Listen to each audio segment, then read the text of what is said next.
Hey, what is up, guys? Welcome back to Don't Forget to Tap, the jiu-jitsu story about being new to jiu-jitsu and not being so good at it, but not quitting either.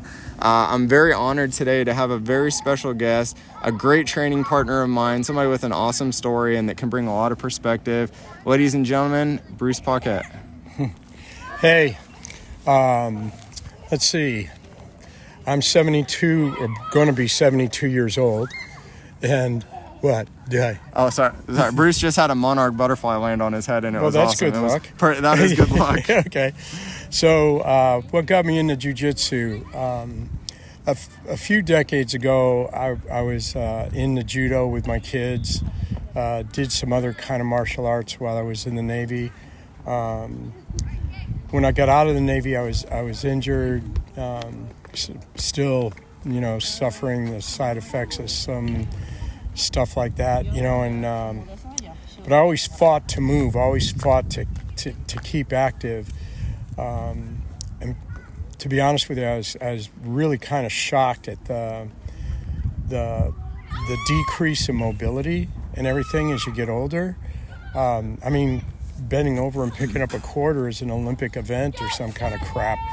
So I started really getting worried about that, and I fought. I did everything I could, went to yoga, which helped a little bit, hot yoga and stuff like that. But most of the kids are down here in San Antonio. I live up in the north of Seattle, and came down and was helping out, took my grandchildren to jiu-jitsu here in San Antonio.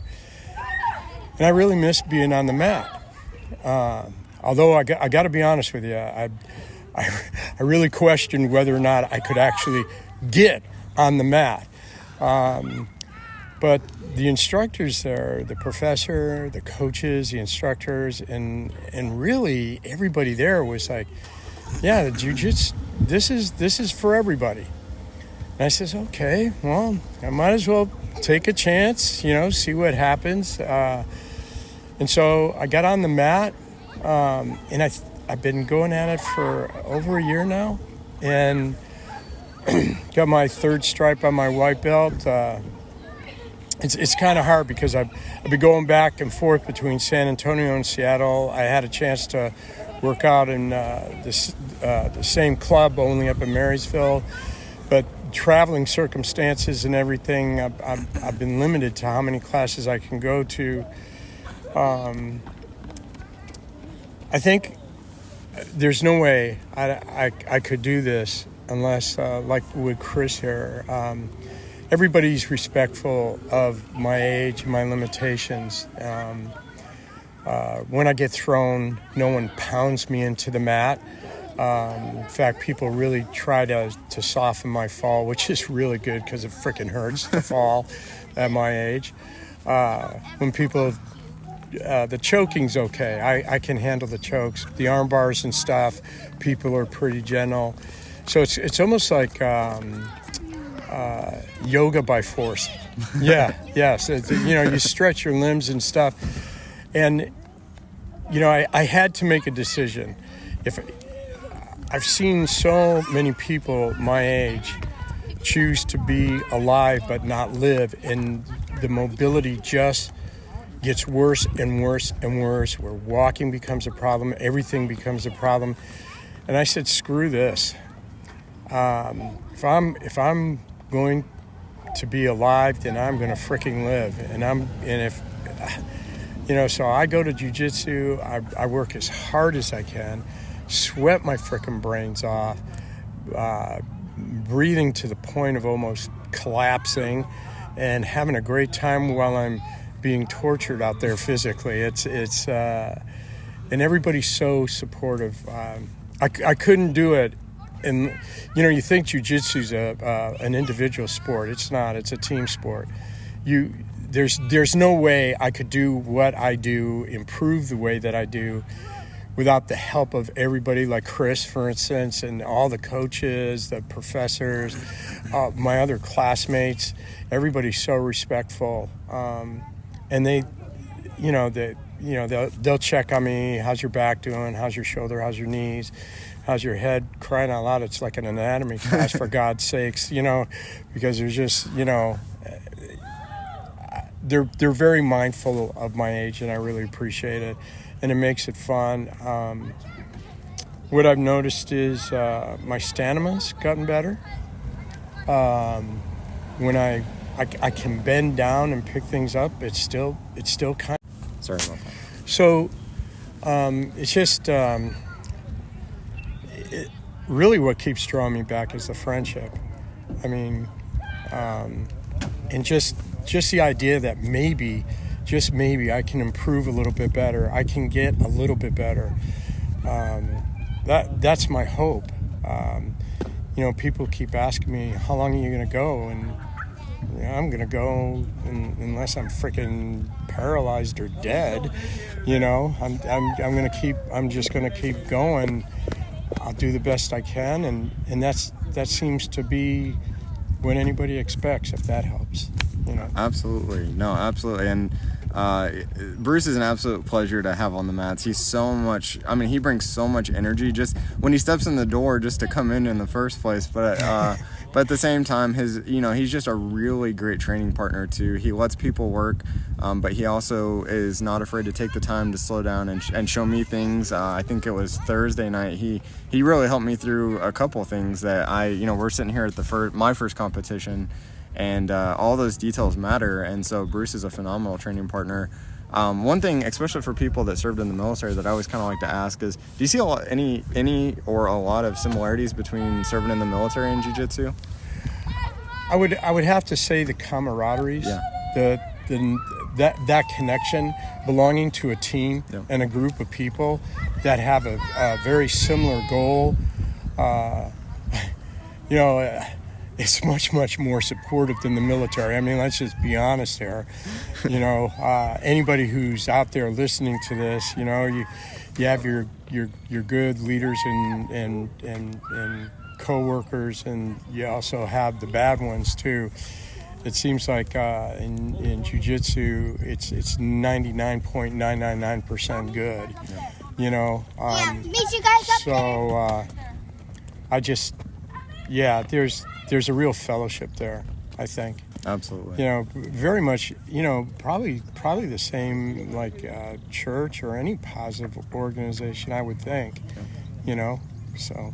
Yeah, no, absolutely. And I agree wholeheartedly. I think it's so interesting because it kind of becomes your tribe, and I think that's why some people do really well transitioning from the military to jiu-jitsu or start jiu-jitsu while they're in, is because they kind of find those similarities sometimes. Well, yeah, I would think, I think immediately, like Chris, you and I, when we introduced, we both said, hey, we're in the military, and everybody in the military, Marine, Air Force, Navy, I'm Navy, submarine service, special weapons guy, 24 years, done a lot of things, been a lot of places. Very privileged to have served, despite my individual shortcomings. But there's an immediate connection. There's an immediate brotherhood, your sister brother kind of thing with the people in the military, and then that just gets amplified in jiu-jitsu. Oh, absolutely. So. What do you think, obviously the mobility and all that, but what would you say the biggest takeaway from jiu-jitsu that maybe you didn't expect to take away from it? I figured I'd be in a little bit better shape maybe, but I didn't expect, what I always tell people, I didn't expect it to be as good for my mind as it is. Right, it's kind of like a human chess game. Yeah. I can't anymore, and I shouldn't have to begin with. I used to run 10 miles a freaking day, okay, and which just destroyed my back, knees, and hips. But in jiu-jitsu, you are so exhausted, and you are using your muscles in such a way, and you're trying to train your brain not to overdo your strength, overdo your breathing, and be mindful about what it is you're doing. I could run all day. And as long as I put the first foot in front of the other and had my cadence down, I'm good. Here you gotta think. You gotta think while you're under pressure. About the closest thing I can think to is survival swimming or combat diving. I didn't do the combat diving part. I did the survival swimming part, but you have to be able to think under pressure, under extreme physical strain, and that's a very focused kind of a much different kind of thought process. I was really surprised by that. Jiu-jitsu is very technical. I've heard on some people kind of say, well, jiu-jitsu isn't good because you got to do it all the time. Well, that, I don't know. Maybe that's true, but if you're going to exercise, why not kill 2 or 3 birds with one stone? Definitely aerobic, definitely strength training, definitely stretching, whether you want it or not.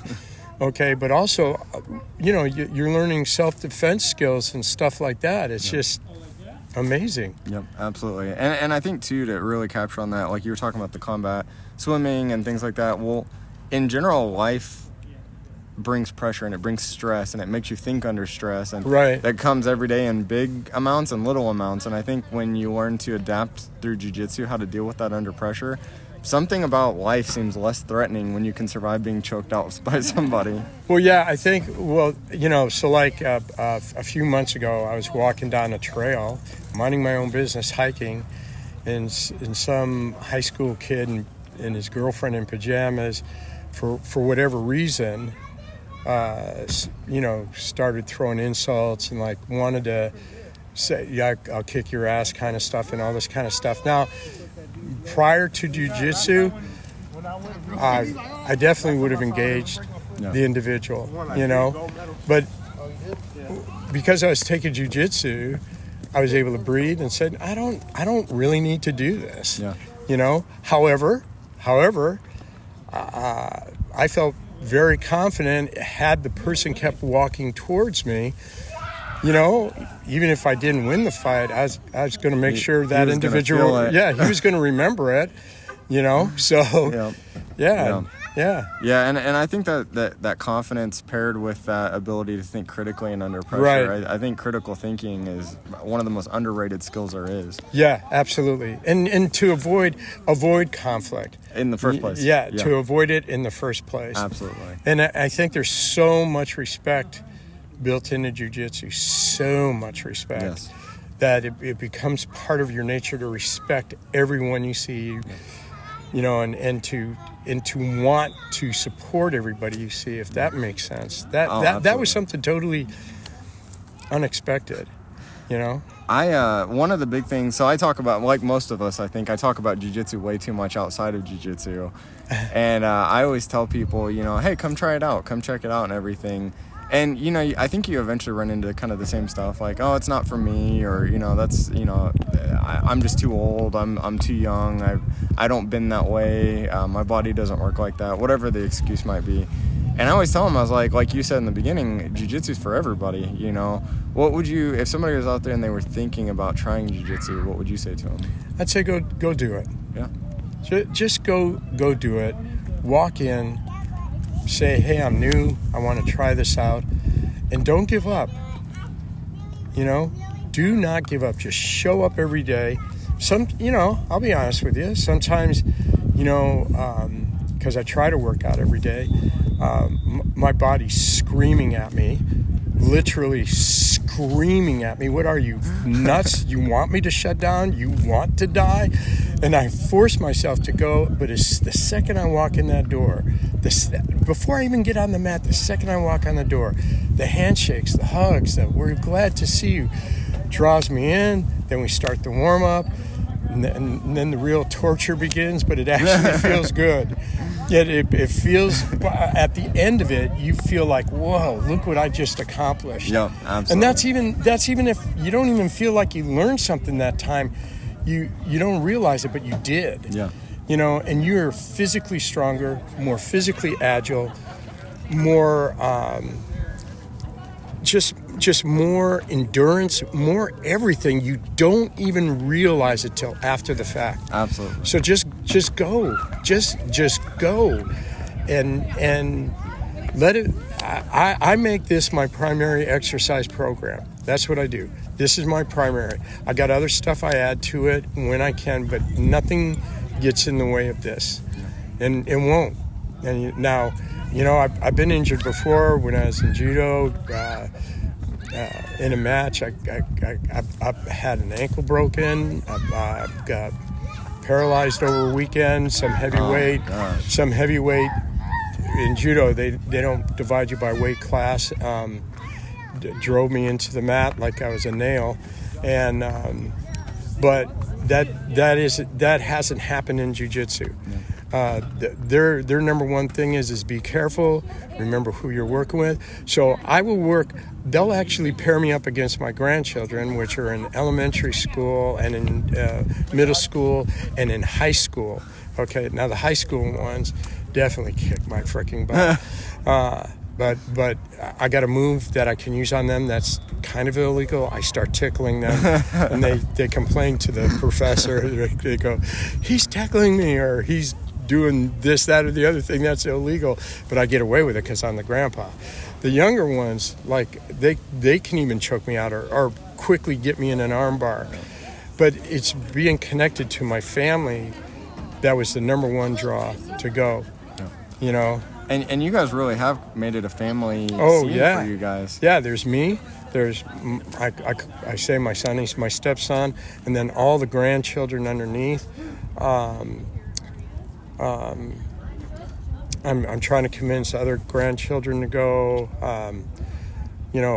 Maybe someday, maybe my wife will go. Because I think, I feel like it's unfortunate, but it's a reality. You have to know how to defend yourself. Yeah. And you have to have some level of self-confidence, even if it's a no-win situation. Yeah. You got to have some level of saying, okay, I'm going to enter into this and do the best I can. Yeah. And you train to fight so you don't have to. Exactly. I mean, as in the special weapons area, we train, hoping never having to launch those weapons, and we never did. So we were successful. We were a deterrent. Okay, so that's kind of the way things are here, and I just, the benefit is I get to work out. Yeah, absolutely, and with phenomenal people. Yes. Yeah. Oh my gosh. Yeah. Seriously. Yep. I'm trying to be mindful because his grandson has another match coming up, so I'm trying to be mindful of that. Are we doing okay? Yeah, we're doing great. Okay. But like I said, I'm very thankful that Bruce agreed to do this. I kind of just put this on his radar this last week that I have this, and always kind of spreading it and everything. And if you hear a little bit of background noise, we're at the tournament, so people are entering and exiting the tournament. But Bruce, what would you say, your biggest challenge? You started at 73 or 72? 70. 70 at 70. And again, so many people, they have excuses for everything they do. And maybe it's not jiu-jitsu. Maybe it's anything in life. And I know you talk a lot in the beginning about you want to live. A lot of people make it to that age and they don't want to live. But what's your driving force on the tough days to come back? Like, if you're anything like me, I've had days where I'm like, screw this. Like, this is just a lot. What's your driving force to come back? Family, the kids, the grandkids. And I know in my heart and my mind that at the end of the class, I'm going to be really glad I came. Absolutely. Because I learned something every time. Yep. Now, when you first get into it, heck, even after more than a year and a half right now, it's so technical, so thoughtful. You're like, have I learned anything yet? And but you do. You just don't realize it. Yep. I'm sliding into moves. I'm sliding into arm bars, chokes, and stuff like that a lot quicker. My body's responding to different motions and stretching, almost second nature. Okay. So, but I'm going to be honest with you. And it might be because of my situation and because of the injuries previously, before jiu-jitsu, shoulder, back, ankles, hip, and all this. Although I think anybody that's 72 years old is going to be a walking freaking medical encyclopedia.